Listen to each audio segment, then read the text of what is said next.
The reason why I'm buying the VeChain platform's primary native token called VET over Bitcoin is very simple. It's because I believe that hypothetically it has a lot more room to grow at this point. And now, of course, nothing I say is financial advice nor guarantee.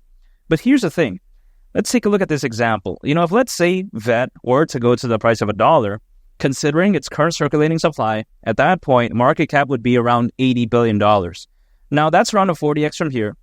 Now, let's say if Bitcoin were to do a 40x from here, at that point, considering current circulating supply, market cap would be around $50 trillion, which is kind of insane, actually, if you think about it, because the GDP of the UK back in 2022 was around $3 trillion. The USA also that year was around $25 trillion. So this is kind of a lot. Also, at that point, Bitcoin would have a price of around $2.5 million.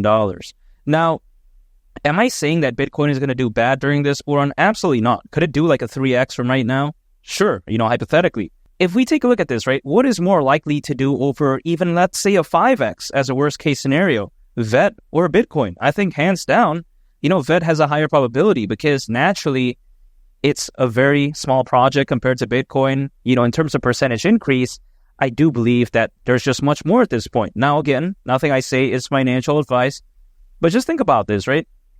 If we take a look at usually altcoins, when Bitcoin goes down, typically they go down by a lot more in terms of percentage. However, on the flip side, if Bitcoin does go up, usually altcoins tend to perform a lot better in terms of percentage.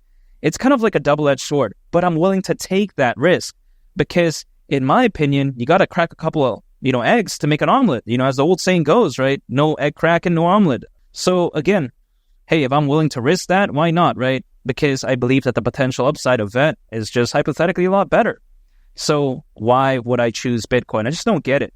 Even if, let's say, I was given like $10 million, I don't understand why I would even accumulate, Bitcoin as my majority of my portfolio. I wouldn't do that. Maybe like 5%, maybe even none, right? I wouldn't even do that for Bitcoin because I just believe that altcoins just have a lot more room to grow. I'm in the world of cryptocurrencies to look for potential. I'm not looking to get like a 2 or 3x. Nah, man, that's just not my style. I'm looking for the next big thing, so to speak. Even though VET is not small by any means, I still believe that it could just outperform Bitcoin. So that's why I'm choosing that. A lot of people out there, they like to say, yeah, they're all in on Bitcoin, all this type of stuff. But if they have like millions of dollars, then okay. If it does like a 2 or 3x, they're going to Sizzler, party time for them, Applebee's, whatever the case may be. But if someone has like way less than that, really, it's like kind of, oh man, 2 or 3x, really? But again, no one has to follow what I'm doing, but I think VET is the winner here. Now, keep in mind, though, when it comes to VeChain, it's not like it's some caca random nonsense either. Let me explain what I mean by this. However, I think it should be noted that there is actually a distinction because on the VeChain platform, there's actually 2 tokens. The first being, of course, VET. We all know that, it's used to transfer value across the network. Now, on the flip side, there's something called VTHO, which stands for VeChain Thor Energy. Now, this right here is basically a gas fee, so to speak. It's used for gas fees. But personally speaking, I'm not a big fan of VTHO. I don't really like the tokenomics. But even besides that, my focus on this video is on VET because I'm bullish on that. But besides that point, both VET and VTHO, they are used on something called the VeChain Thor blockchain, which oftentimes people, when they think about the best blockchains, they don't think about the VeChain Thor blockchain. They kind of think it's some caca thing. They're like, oh man, it's some random nonsense. But that's not true. In terms of reliability, I think it does beat Solana. Now, some people, they may think, whoa, what do you mean by that, man? Solana's pretty much one of the best layer 1 blockchains out there. I get that. But take this into consideration. At one point, I'm not saying right now, I'm saying like, in the past, right? It did experience 8 different network outages in just a time span of a year. You got to take that into consideration. I mean, that's kind of a lot if you really think about it.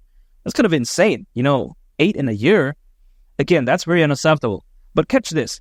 The VeChain Thor blockchain, ever since 2018, has experienced, guess this, right? How many total network outages? 0. I mean, come on, man. In terms of reliability, it just beats out Solana. The way I take a look at the VeChain Thor blockchain is that it's pretty much one of the most reliable ones out there. Some people call it the Toyota blockchains, the Lexus blockchains. I think that's a fair assessment because, hey, when something's this reliable, I don't think it's caca at all by any means. And take this into consideration. VeChain, they're focused on a market that's often overlooked because oftentimes people care about meme coins. They care about AI, right? Projects. And don't get me wrong, I love that as well, but What is something that people often ignore? The supply chain management market. And that's exactly what VeChain is primarily focused on. And you take this into consideration, according to Polaris Market Research, the supply chain management market size could be worth over $58 billion by 2030. I mean, just let that sink in, because we're nearing 2025 at this point, which is kind of insane to think about. So 2030 is basically just around 5 years away at this point.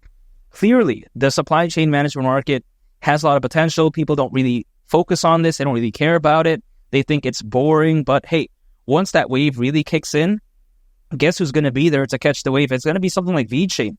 Not many projects out there are heavily focused on supply chain management, but VeChain, they understand that, hey, there's a niche here. There's a sort of a opening here that people are not often focused on, and that's the genius of them. They're quite essentially a pioneer. So then again, once that hype really kicks in, they're going to be the ones to catch the wave. And I think that's so genius, but it's just a matter of time, because this type of stuff doesn't happen overnight, take some time. But when it does, man, VeChain, it's going to scissor time right there. I mean, really the sky's the limit. And also you take a look at its amazing A+ partnerships. Like for instance, Big Four accounting firms, right? You take a look at PricewaterhouseCoopers, Deloitte. I mean, that's crazy. Furthermore, you take a look at Walmart China, BMW, H&M. I mean, this is crazy. Louis Vuitton, Moet Hennessy. That's very massive, right? Even the government of Cyprus. So if you take a look at VeChain, man, they pretty much don't miss. They're partnered with amazing entities, and I think that a lot of them don't want to partner with something that's bad or caca or something like that. They're not going to simply do that, man. So the fact that VeChain's able to accomplish this, it showcases the amazing fundamentals that they have. I mean, it's really top-notch. It's one of the best, in my opinion. So when I take a look at VeChain, partnerships A+, fundamentals A+, focus on the right market, that's another bonus. VET at the price of $1 is insane. No, it's not, hypothetically, because if it were to go to that price, considering its current circulating supply, market cap, again, just like I mentioned earlier on the video, would be around $80 billion, which isn't insane. That's around the same market cap as what Doge reached back in 2021. Come on, Dogecoin? Also on top of that, BNB reached over $100 billion in market cap. And take a look at the BNB smart chain ecosystem. Just last year, according to Crypto.com research, slightly over 2% of the crypto hacks that happened actually occurred on the BNB smart chain ecosystem. Yeah, that's not that great. Do you see any of that type of nonsense going on VeChain? Absolutely not. I mean, that's how amazing they are. So if BNB can reach over 100 billion, if Doge can reach around 80 billion, I think, VET at around 80 billion isn't too crazy. As of right now, there's over 600 million crypto owners, more than ever before in history. You take a look at the number of institutional investors, the Bitcoin ETF, that's amazing. With all those amazing factors, Bitcoin can't go to the price of 150,000 during this bull run? Hypothetically, I think it could. And as it does that, I think altcoins, much like VET, going to go along with the ride. So VET at the price of $1, I don't see why not. You take a look at also this, right? Usually altcoins, they peak around 18 months after a Bitcoin halving event as a worst case scenario. The Bitcoin halving event happened back in April. So that's around October of next year. Now, granted, it could happen sooner, but keep in mind, that's just around a year from right now. Not that much longer. But what am I going to do to stay patient, stay consistent? Just dollar cost averaging, anytime an income, acquiring, holding, and just waiting. That's it. Because I think this bull run could be so special, but it's just really a matter of time. Because back in 2021, keep in mind, during the peak of that bull run, there was roughly only around 300 million crypto owners. Now we basically have doubled that amount. I think the sky's the limit, in terms of buying pressure, buying volume. Everything could look so amazing. But again, only time will tell. And VET at the price of $1 wouldn't surprise me whatsoever. Again, that's around a 40x from here. I would much rather choose that over Bitcoin, because if I only had one shot, basically only one chance, of course, I'm going to take that with VET instead of Bitcoin. And make sure to subscribe if you gain value from this video. I'd greatly appreciate it. It's been Lee the Captain, and I'll catch y'all on the next one. I'm out. Peace. Bye.